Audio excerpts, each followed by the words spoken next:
మొదలైనయండి నాతో పాటు పిల్లలున్న ప్రతి పేరెంట్స్‌కి కష్టాలు. నరకానికి మన చేత స్పెల్లింగ్ రాపిస్తారు. మా పిల్లలైతే ఫస్ట్ ఉంటారండి అందులో. ఇవాళ నుంచి మా పిల్లలకి హాలిడేస్ కదా! మార్నింగ్ అయితే టిఫిన్ చేసి పెట్టాను. ఆఫ్టర్‌నూన్ అయితే ఇంకా లంచ్ పెట్టేసిన తర్వాత నుంచి సోనుగాడు, మోనుగాడు కొట్టుకోవడం స్టార్ట్ అయిపోయారు.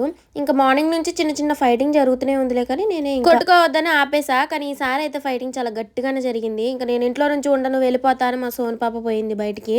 ఇంకా మా మోనుగాడైతే వెళ్తే వెళ్ళు అని అంది. వీళ్ళిద్దరు కొట్టుకొని నన్ను చంపుతున్నారు మధ్యలో. వాళ్ళ డాడీ వస్తే పిల్లని ఎందుకు కొట్టావే, అసలే నా చిన్న బిడ్డ ఎందుకు కొట్టినావు అనేసి నన్ను తిడతారు. వీళ్ళిద్దరు కలిసి చేసే రచ్చ ఆయనకేం తెలుసు, చెప్పినా కూడా ఆయనకి ఏం వినపడదు. నా పిల్లలు బంగారాలు అంటారు. అవునులే పిల్లలు బంగారాలు అయ్యే డైమండ్, నేనే రాయిని కదా. వీళ్ళు చేసేది ఆయనకేం తెలుసు.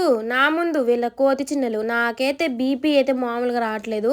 ఈ వారం రోజులు నేను ఎట్ట తట్టుకోవాలరా దేవుడా, నాకైతే టార్చర్ చూపిస్తున్నారు.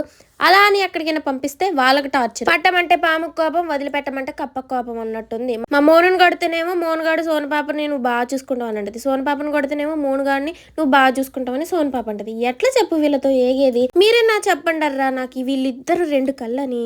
వీడని